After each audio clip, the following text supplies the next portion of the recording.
Hey everyone, good morning. It's Shannon Graham Cornell from Better Home Organizing. And today is day 27 of the March Facebook Live event. And I'm happy to be here with you again today. I am going to be doing a bit of reading today for you from Gretchen Rubin's new book called Outer Order, Inner Calm, Declutter and Organize to Make More Room for Happiness. So I think I mentioned earlier this month that this book just came out at the beginning of March.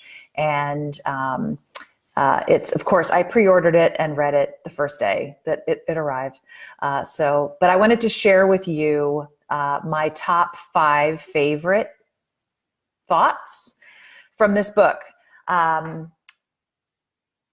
So it's a book that she wrote. It's intended to be a get psyched to organize or get psyched to declutter book. It has over 150 different tips or thoughts about getting organized and decluttering. And they're all really great. It's a really quick read. It's a lot of fun. You'll see when I start reading some things for you. Each one is fairly short and covers a lot of really good ground. The book's divided into 5 sections. So the first section is called Make Choices.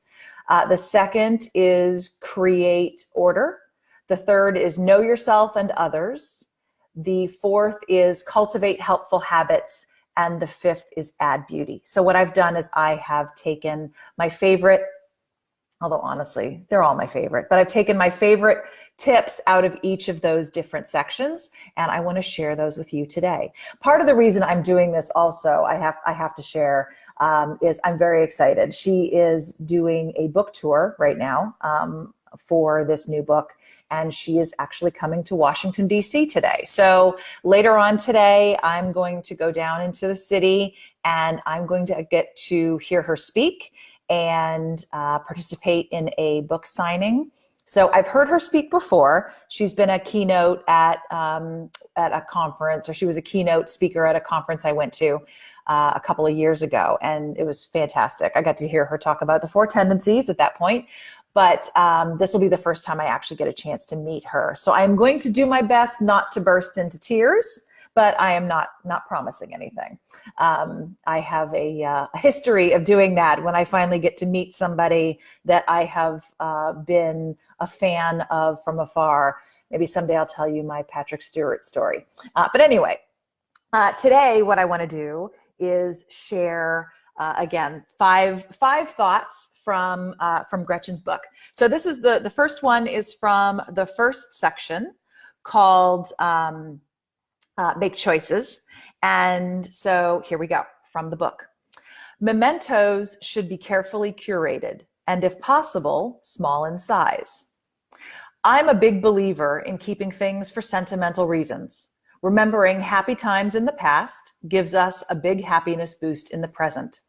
It's important, though, to think carefully about the things we choose to keep. Those sweaters you wore in high school, could you keep 1 sweater instead of 5? Or could you take a photo of them? Your grandfather's desk, could you keep his pipe instead? The finger paintings your son brought home from preschool, could you frame your favorite masterpiece to hang on the wall and toss the rest? The same is true at work. It's easy for a desk to get crowded with trinkets, mementos, and photos that take up a lot of space without providing much value. Curation matters. Usually, perhaps paradoxically, having fewer mementos allows us to hold on to more memories than having many mementos does, because these keepsakes have been carefully chosen and we're less overwhelmed by the sheer volume. Choose a few items that are truly exceptional and clear out everything else. Find ways to hold on to memories without accumulating mounds of stuff. So that was from section 1. Make choices.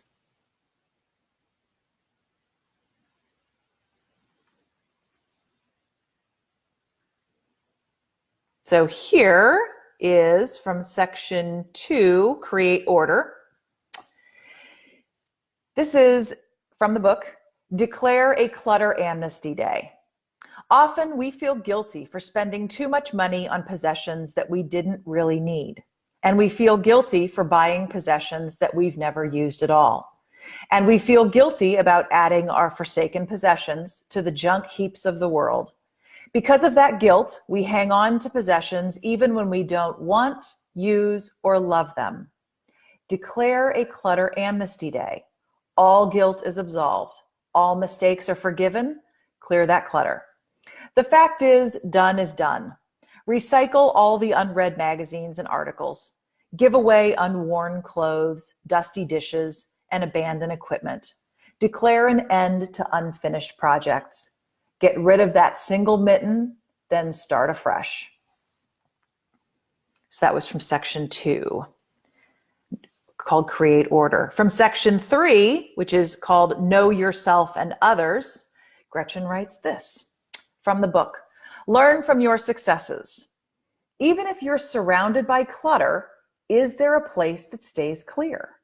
If you're great with mail, but bad with clothes, perhaps you can find a way to deal with clothes in a way that's more like mail. Maybe you're messy at home, but clutter-free at work, or vice versa.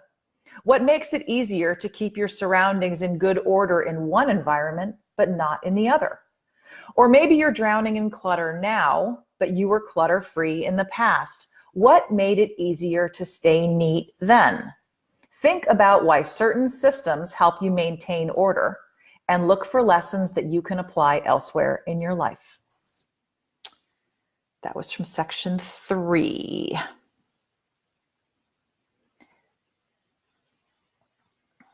Called Know Yourself and Others. This is from section 4, called Cultivate Helpful Habits.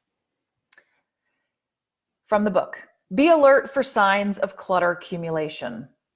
Clutter is insidious. It creeps in gradually, and often we don't notice it until it has formed an intimidating heap. Watch out for these signs. A closet door that has to be forced to close. A drawer that won't slide shut. Things stored in double rows, one behind the other. Items jammed into place at an angle. Lids that won't close. Piles that persist for more than a few days on the floor, on a counter, or under a table. An item situated in a place that's clearly inappropriate. For example, a printer set up on a living room chair, or a baseball glove on an office desk. Piles that interfere with the normal use of the space. For example, the dining room table is so crowded with stuff that it can't be used. An item that's stored out of proper context. For example, a box of stationery on the top shelf of a clothes closet. That was section 4, Cultivate Helpful Habits. And finally, section 5, Add Beauty. To get it done, make it fun. As Mary Poppins famously says, in every job that must be done, there is an element of fun. You find the fun and snap, the job's a game. Use your imagination to turn your clutter clearing session into a game. Beat your best time for cleaning the kitchen. Pretend to be someone hired from an outside cleaning service. Challenge yourself to toss 10 items during a commercial break. Listen to your favorite upbeat music while you sort through piles. Listen to your favorite podcast while you fold laundry. Embrace the pleasurable destruction of shredding, throwing junk mail into the recycling bin, or feeding the garbage disposal. Or turn clutter clearing into a fun event. A friend works in a profession where she receives mounds of gifts every holiday season. And after every family Christmas dinner, she fills a side table with the items she doesn't want and announces, "Help yourself." Her guests are thrilled by the things they find, and she puts nice possessions into the hands of people who will appreciate them. So that is the my five top favorite items from Outer Order, Inner Calm. However, I recommend them all. There isn't a single dud in there. And as I said, there's over 150 of them. So I highly recommend the book. It's great fun, very easy read.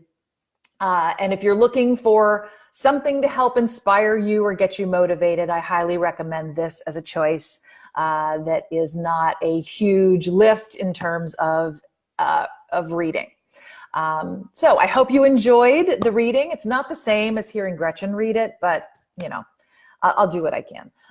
So join me tomorrow. I will probably have no choice but to talk tomorrow about the book reading or the event tonight and the book signing, and maybe share with you some additional insights that I got from getting to hear Gretchen Rubin speak. So for that, at that point, I'm going to end for today and wish you all a great rest of your day. Hope to see you tomorrow, and we'll talk then. Bye-bye.